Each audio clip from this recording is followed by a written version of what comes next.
Everyone, welcome to school Raj theory.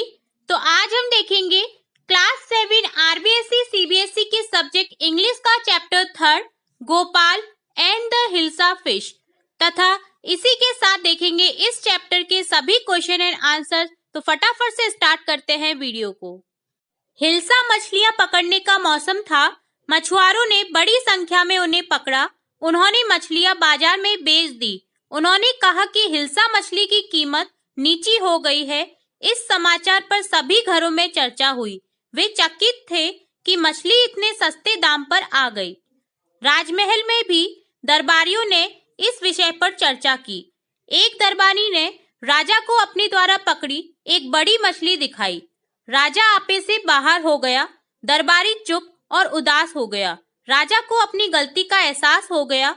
वह बोला कि गोपाल भी किसी को हिल्सा के बारे में बोलने से रोक नहीं सकता। गोपाल ने प्रतिवाद किया।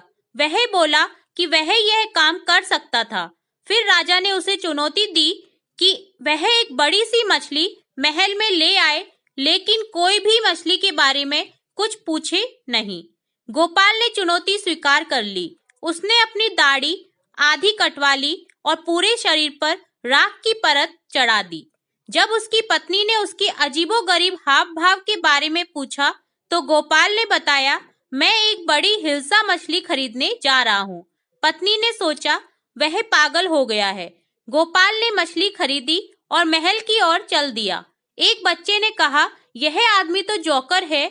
दूसरे ने गोपाल को पागल कहा। तीसरे ने गलती से उसे साधु बताया, लेकिन किसी ने भी उस मछली की चर्चा नहीं की। गोपाल दरबार में पहुंचा। उसने पहरेदारों को बताया कि वह राजा से मिलना चाहता है। उन लोगों ने उसे अंदर जाने से रोक दिया। गोपाल ऊंचे स्वर में गाने और नाचने लगा। द्वार रक्षकों ने इस बात की जानकारी राजा को दी। राजा ने उन्हें इस व्यक्ति को तुरंत अंदर ले आने का आदेश दिया। गोपाल ने अपना परिचय दिया। दरबारियों ने सोचा कि गोपाल पागल हो गया है। मछली का मामला तो उसका एक मजाक था। राजा ने पूछा, तुमने इस प्रकार का विचित्र रूप क्यों बना रखा है? गोपाल ने स्पष्ट किया कि जब वह महल की ओर आ रहा था तो किसी भी व्यक्ति ने एक बार भी हिल्सा मछली की बात नहीं की। सबका ध्यान उसके विचित्र रूप की ओर था। राजा को चुनौती की बात याद आई जो उसने गोपाल को दी थी। उसने गोपाल को असंभव काम कर दिखाने के लिए बधाई दी। अब हम करेंगे इस चैप्टर के सभी क्वेश्चन एंड आंसर्स। सबसे पहले है वर्किंग विद द टेक्स्ट, जिसमें है answer the following question. Question first है, why did the king want no more talk about the hilsa fish? राजा क्यों चाहता था कि हिल्सा मछली के बारे में अब कोई बात न की जाए? आंसर है, everyone around the king was talking about hilsa fish. This had infuriated the king, so he didn't want anyone to talk about the hilsa fish. राजा के आसपास हर कोई हिल्सा फिश के बारे में बात कर रहा था। इस बात से राजा बहुत क्रोधित हो गया, इसलिए वह नहीं चाहता था कि कोई भी हिल्सा मछली के बारे में बात करे। नेक्स्ट क्वेश्चन सेकंड है, what did the king ask Gopal to do to prove that he was clever? राजा ने गोपाल को उसकी चतुराई को साबित करने के लिए उसे क्या काम सौंपा?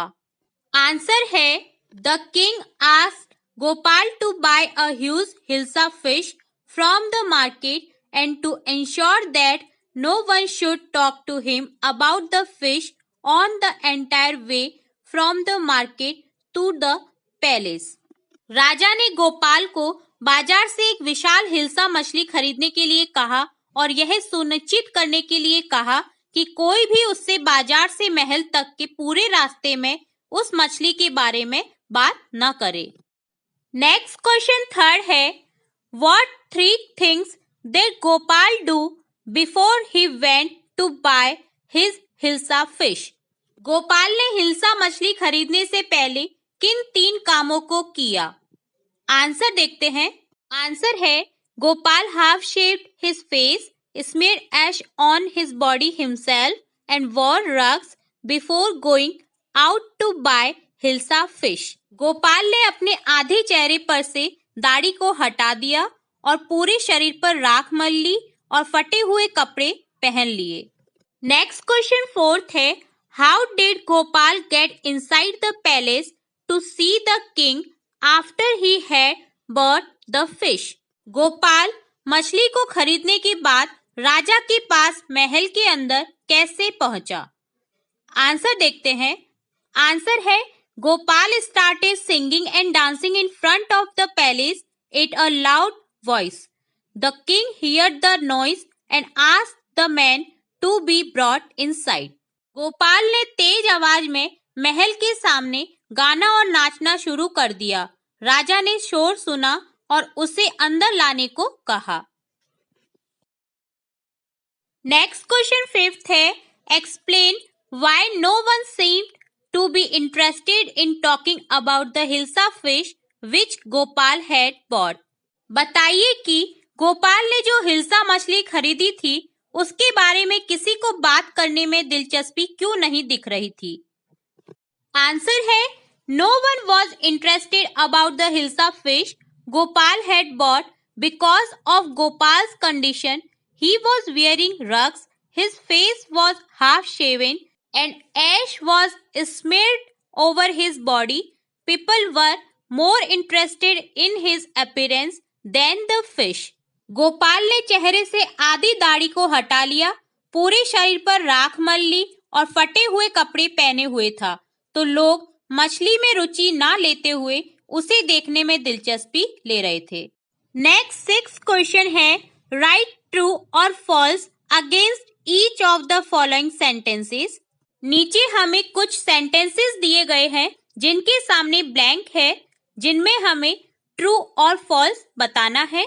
तो हमने चैप्टर को रीड किया है तो हम इजीली इस पार्ट को कर सकते हैं। तो सबसे पहला क्वेश्चन है, the king lost his temper easily. It is true और फॉल्स? तो आंसर होगा ट्रू। सेकंड है, Gopal was a mad man. It is true और फॉल्स? तो आंसर है फॉल्स। थर्ड है, Gopal was a clever man. It is true और false? तो आंसर होगा ट्रू। फोर्थ है, Gopal was too poor to afford decent clothes. It is true और false? तो आंसर है फॉल्स। फिफ्थ है, the king got angry when he was shown to be wrong. It is true और false? तो answer होगा false. Next part है working with language, जिसमें question है, notice how in a comic book there are no speech marks when characters talk. Instead, what they say is put in a speech bubble. However, if we wish to repeat or report what they say, we must put it into reported speech. Change the following sentences in the story to reported speech. The first one has been done for you. इस part में जो भी sentences बोले गए हैं वो simple way में बोले गए हैं। तो हमें क्या करना है कि कुछ नीचे दिए गए जो सेंटेंसेस है उन्हें रिपोर्टेड स्पीच में कन्वर्ट करना है। एग्जाम्पल के तौर पर यहाँ फर्स्ट सेंटेंस दे रखा है, how much did you pay for the hilsa. The woman asked the man how much he had paid for that hilsa. इसी तरह से हम आगे भी बनाएंगे। सेकंड है, why is your face half shaven. तो इसे हम कन्वर्ट करेंगे रिपोर्टेड स्पीच में। Gopal's wife asked him why his face was half shaven. Next third है, I accept the challenge your majesty. तो यह लाइन रिपोर्टेड स्पीच में कुछ इस तरह से होगी, Gopal told the king that he accepted the challenge. Next fourth है, I want to see the king. Gopal told the guards that he wanted to see the king. Next fifth sentence है, bring the man to me at once. तो ये sentence जो है reported speech में कुछ इस तरह से होगा, the king ordered the guard to bring the man to him at once. Next, second question है find out the meaning of the following words by looking them up in the dictionary. Then use them in sentences of your own. तो हमें यहाँ कुछ words दे रखे हैं जिनके हमें meanings बताने हैं और इन वर्ड्स को यूज करते हुए सेंटेंसेस बनाने हैं. तो आंसर देखते हैं. फर्स्ट वर्ड है चैलेंज, जिसका अर्थ होता है चुनौती. A call to take part in a contest और कॉम्पिटिशन. तो सेंटेंस होगा Vikram accepted the challenge of his teacher and won prize in the annual day celebrations. Next word है मिस्टेक, जिसका अर्थ होता है सूफी, संत या साधु, जिसका इंग्लिश में अर्थ होगा स्पिरिचुअल, ऑकल्ट. सेंटेंस इस तरह से बनेगा इसे यूज करते हुए. The Sufi sons like Salim Chishti were mistake. Next word है कॉमिकल, जिसका अर्थ होता है फनी, हिंदी में अर्थ होगा हास्यकार. इसे यूज करते हुए सेंटेंस बनेगा mister Bean is one of the most famous comical characters on television. Next word है कॉर्टियर, जिसका अर्थ होता है दरबारी, a person who attends a royal court as a companion और एडवाइजर टू द किंग और क्वीन. सेंटेंस होगा Birbal was one of the most important courtiers in Akbar's court. Next word है स्मेयरिंग, जिसका अर्थ होता है लगाना. कोट और मार्क केयरलेसली विद ग्रीस और ऑयल. सेंटेंस होगा before the game Rakesh smeared his body with oil. Next part है पिक्चर रीडिंग, जिसमें क्वेश्चन फर्स्ट है look at the pictures and read the text aloud. यहाँ कुछ पिक्चर्स दे रखी है जिनके साथ में हमें टेक्स्ट दे रखे हैं जिन्हें हमें पढ़ना है. तो सबसे पहली जो पिक्चर है उसमें लिख रहा है stag by the side of a pond. एक बारहसिंगा तालाब के किनारे खड़ा है. हाउ ब्यूटीफुल माई हॉर्न्स, और वो अपने सींगों को देखकर कहता है कि कितने सुंदर है मेरे ये सींग. पर अपने लेग्स को देखकर कहता है कि ये लेग्स कितने भद्दे हैं. इतने में वहां शिकारी आ जाते हैं. तो जो बारहसिंगा है वो अपनी जान बचाने के लिए भागता है और छुपने के लिए कोई जगह ढूंढता है. पर जो उसके सींग होते हैं वो झाड़ियों में फंस जाते हैं. तो वो काफी परेशान हो जाता है, बहुत कोशिश करता है अपने सींगों को उन झाड़ियों में से निकालने के लिए.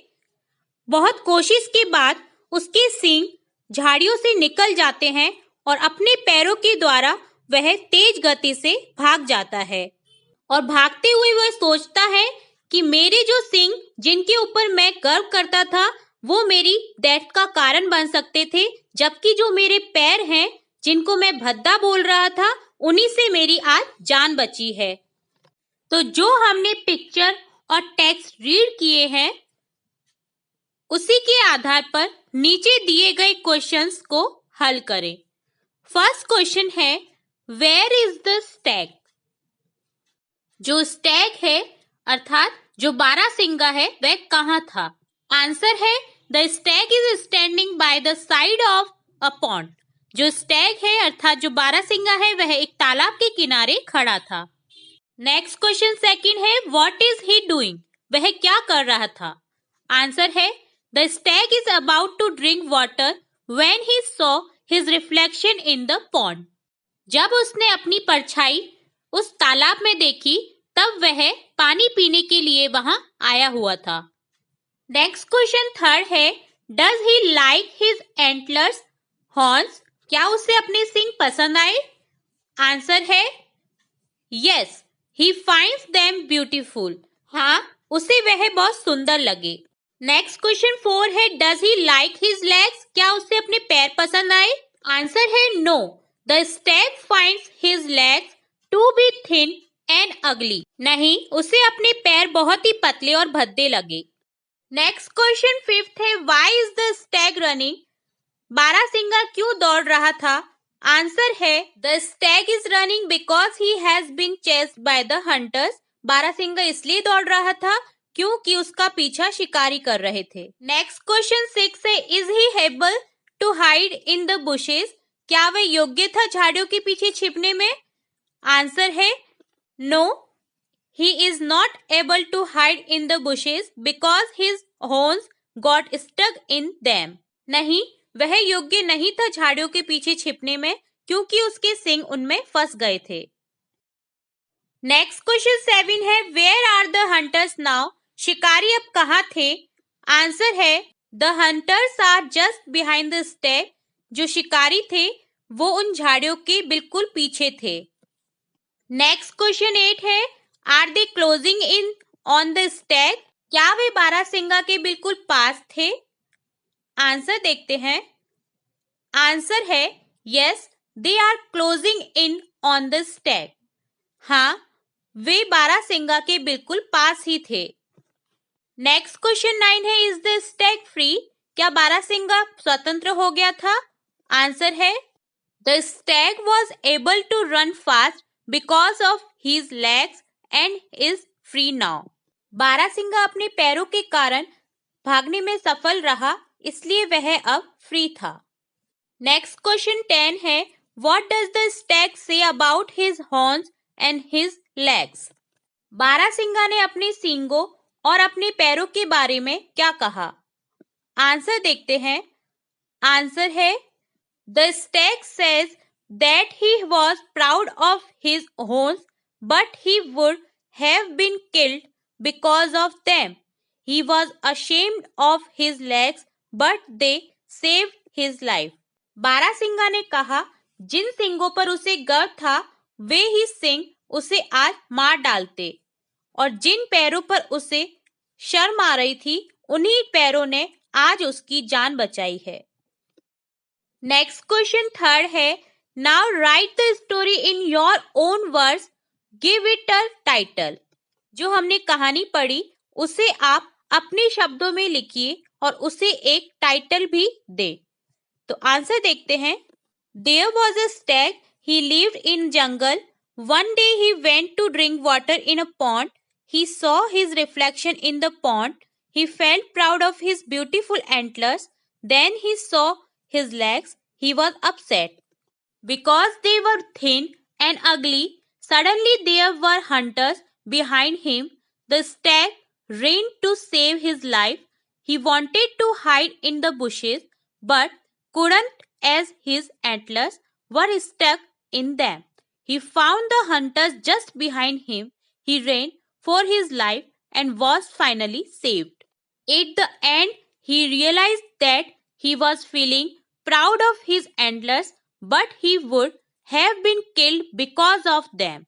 He felt ashamed of his legs, but was able to save his life ultimately because of them. Now, the title is The Stag and His Beautiful Horns. Next question 4 है, complete the following word lather with the help of the clues given below. नीचे दी गई puzzle को solve करना है जो हमें आगे clues दे रखे हैं उनके थ्रू। क्लूज कुछ इस तरह से है। फर्स्ट है, mother will be very blank if you don't go to school.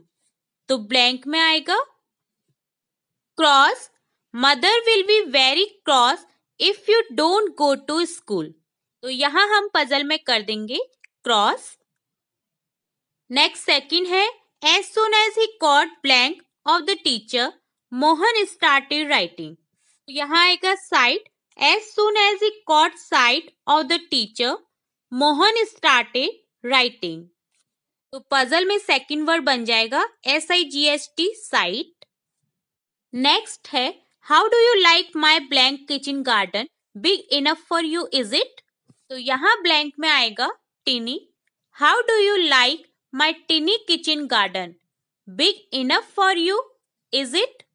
तो यहाँ थर्ड वर्ड लिख देंगे टिनी, TINY। नेक्स्ट फोर्थ है, my youngest sister is now a blank old. तो यहाँ ब्लैंक में आएगा year, my youngest sister is now a year old. तो इस पजल में फोर्थ वर्ड आएगा YEAR, ईयर। नेक्स्ट फिफ्थ है, standing on the blank he saw children playing on the road. तो यहाँ ब्लैंक में आएगा roof. Standing on the roof he saw children playing on the road. तो यहाँ puzzle में fifth word हो जाएगा ROOF, रूफ। नेक्स्ट 6 है don't make such a blank nothing will happen. तो यहाँ ब्लैंक में आएगा fuse. Don't make such a fuse nothing will happen. Puzzle में 6 वर्ड होगा FUSS, फ्यूज।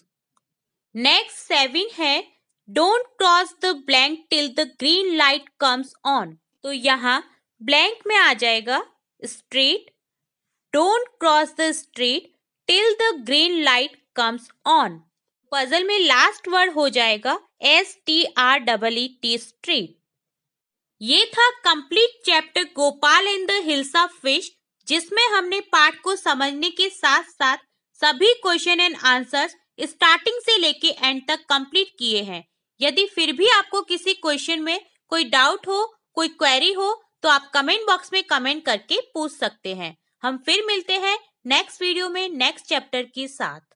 और अगर वीडियो पसंद आया तो वीडियो को लाइक करें और इस वीडियो को अपने दोस्तों के साथ ज्यादा से ज्यादा शेयर करें और स्कूल राज थ्योरी चैनल को सब्सक्राइब करना बिल्कुल ना भूलें। वीडियो को पूरा देखने के लिए थैंक यू सो मच।